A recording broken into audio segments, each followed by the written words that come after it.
What was the Titanic? Chapter 6. Warnings. While the passengers were enjoying themselves, J. Bruce Ismay paid close attention to the clock. The trip was supposed to take 8 days, but he wanted to get to the Titanic to get to New York sooner. An early arrival in New York would be great publicity for the White Star Line. How did the Titanic communicate with other ships? Before the telegraph was invented, ships had to rely on flags or light signals from nearby ships to warn of dangers ahead. In 1901, Italian engineer Guglielmo Marconi invented the wireless radio telegraph. The telegraph used radio waves to send messages through the air.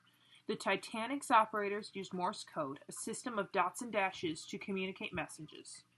The messages were sent to and from other ships or to stations on land.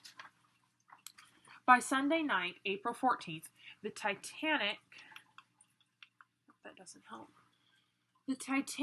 was 2/3 of the way to New York. Titanic's 2 radio operators worked in their small office, sending and receiving messages by telegraph. Most were communications with nearby ships. The operators were very busy. The telegraph had stopped working for several hours the night before.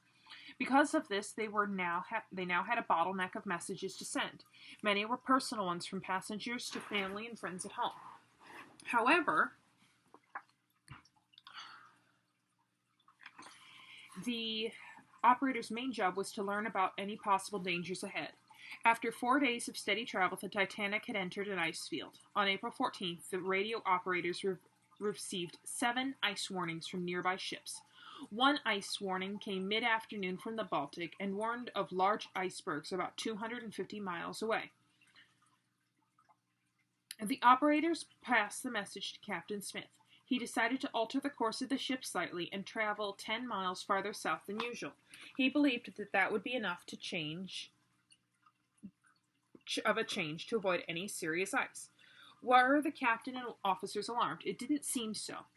The ship was so well built, perhaps Captain Smith believed it was unsinkable. He never told his officers to slow down the speed of the ship.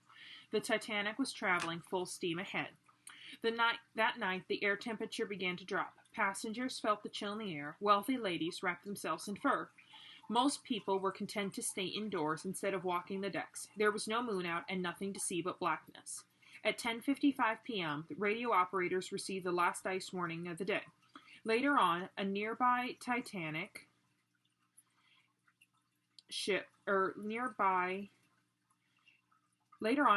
ship, the Californian, tried to alert the Titanic to danger ahead, but Titanic's operator was too busy sending messages from passengers.